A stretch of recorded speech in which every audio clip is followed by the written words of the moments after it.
You remember when Donald Trump went to North Korea and he actually crossed the demilitarized zone and he was on North Korean soil? What would have happened if hypothetically, like, Kim Jong would have abducted him? Like, a black SUV van pulls over, they throw Donald Trump in because he's an elderly man, like he would have had difficulty resisting. And North Korea just stole the U.S. president. And then Kim Jong-un appears on a television station and he says that, yes, we're going to take control of the United States. We're going to name one of our foreign ministers to now govern the U.S. What would happen, right?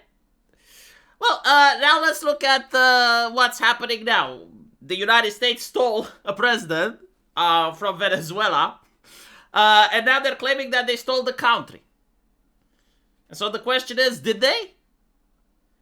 The answer is it's complicated, right? Because unlike North Korea, the United States has one of the most powerful militaries in the world.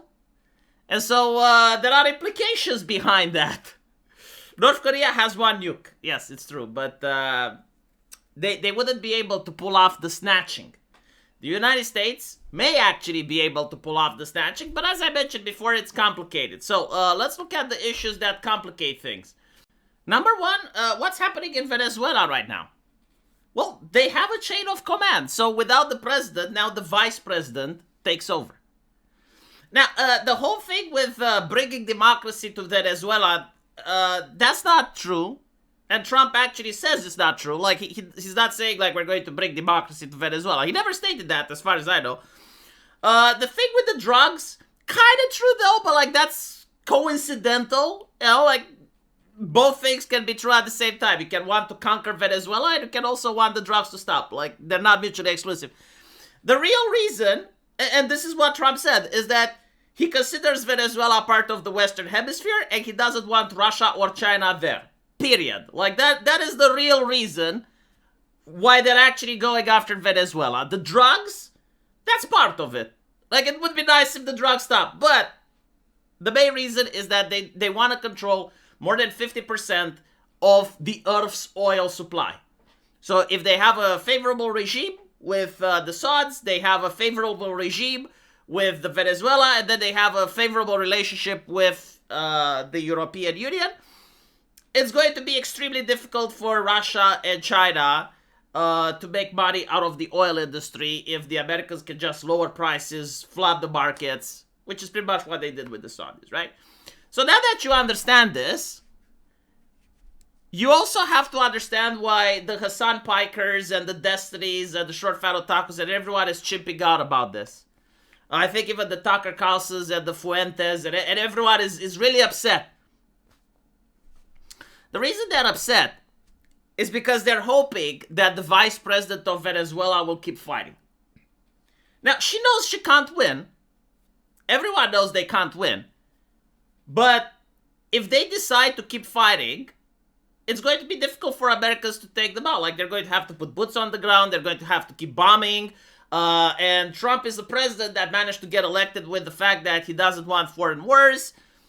And so his approval ratings go down, and elections are coming, and now you have the Democrats with an actual platform, right? Like, the Democrats will be, international law, dead soldiers, like the whole shebang, right?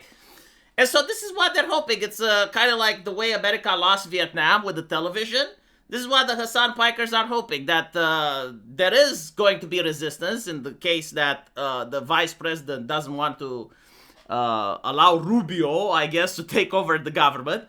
And if there is going to be resistance, then, all the protests in America and all, it's literally what it's about. It's a Democrat up. It's vote Democrat if you don't want foreign wars, which is ironic, but there's going to be a lot of people that may bite.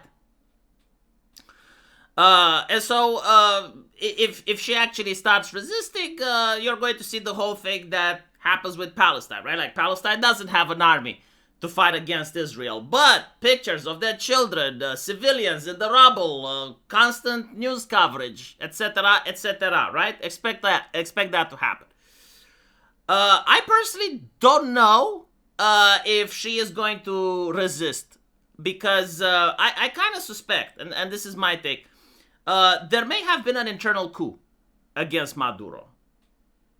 Either like there's only two possibilities. Both of them can happen, but either the Americans are some of the best trained special operatives on the face of the planet in order to manage to snatch a guy from his sleep from the presidential palace during midnight, the most smooth operation I have ever seen in human history, or it was an inside job. Like people close to Maduro, they wanted to get rid of him and they saw an opportunity.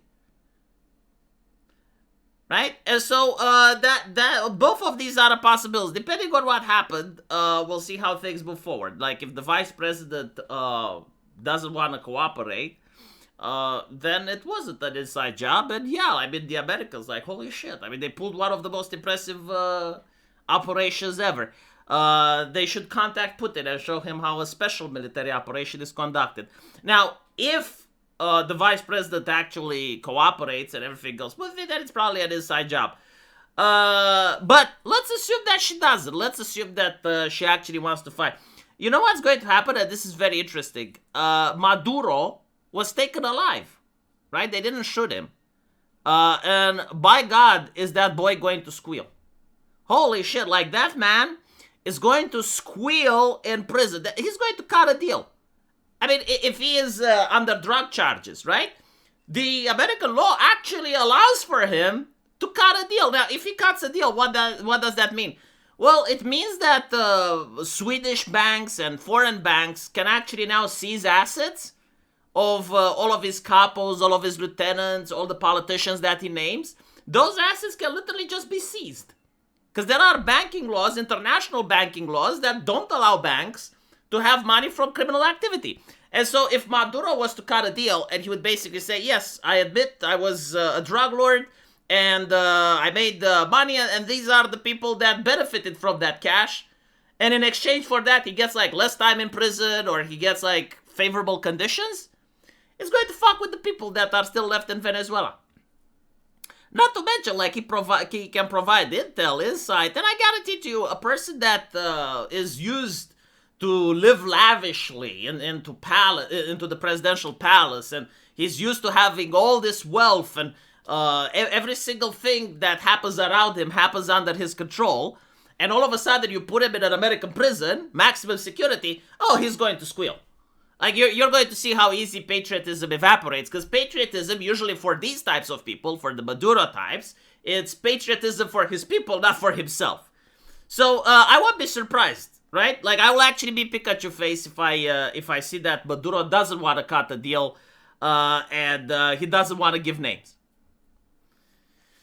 But I think like this is what we're going to expect, right? Like the next month or so is going to be critical, and we'll see if Venezuela is going to fight back or not, right? If America starts doing more bombing campaigns and the rhetoric becomes more aggressive, then they're going to want to fight. Suffice to say, I mean, Donald Trump said what the plan is quite outspokenly. He said he doesn't want Russia or China in the Western Hemisphere. So it has nothing to do with drugs. It has nothing to do with democracy. It has nothing to do with socialism. It's just that he didn't like the fact that they were getting too comfortable with Russia and China.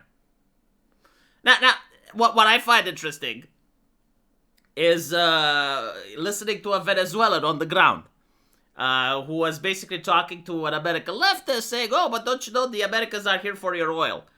And he was like, yeah, and why do you think the Russians and the Chinese were here? Like, do you think they were here for our cooking recipes? Like, people in Venezuela seem to be pragmatic enough and understand that, yeah, there are three main players right now, Russia, China, and the United States. And at least one of these nations took away their dictator. And so, you know, like, Russia didn't take away their dictator. China didn't take away their dictator. Now, regarding the percentage of people that are against Maduro, I gotta say, I have seen a little bit of exaggerations. Like, let's be honest, there are people that are pro-Maduro in Venezuela. And the answer is very simple. A lot of the people that are against Maduro have left. Right? So, if you look at the numbers, people that left are not going to be in the percentage of people that are against Maduro in Venezuela. But a another question is how can you be pro-Maduro? Very simple. You work for the government. People are loyal to the ones that pay them. And so if you have people that need government money in order to exist, right? Like they have a job for the government, and in a socialist nation, it's a lot of them. Well, they're going to be pro-Maduro no matter what, right? Because they don't want their government grift to collapse. Like, let me put it this way. Imagine you're working for USAID, and you're making $100,000 a month. What argument? Like, what would you expect for someone to tell you so you stop supporting the Democrats? Like, you may personally not even like the Democrats. You may even personally hate Joe Biden. You may think that the elections were so. You may think whatever you want, right? But at the end of the day, your money is coming from there. And so, like, if you want to still have that job, you need to make sure that the Democrats are still in power. And once you understand that mindset, you understand why a lot of people support Maduro. The only way to flip these people is if you buy them off. If you go to them and you say, oh, how much are you making? You're making $10,000 a month? I'll give you $15,000. And if you can convince them that you will give them that, and you will give them that consistently, then all of a sudden they become Republicans. You get to see this with journalists more often, right? When, like, for instance, in the Washington Post, when you had Jeff Bezos take over the publication, like, all of a sudden a lot of journalists that were pro-socialist, they're pro-capitalist now, especially when it comes to Amazon. Like, they forgot all the criticisms and everything that they wrote previously. All of a sudden, it's like a 180. This is what we talk about at the big point table. This is how the world works. You want loyalty, you gotta pay. And when the guy that pays goes away, people get upset. Yeah. This is why, like, a lot of people outside of Venezuela are pro-Maduro. They're not getting paid. Let me know what you guys think, though. And as usual, I will see you in the comment section. Take care.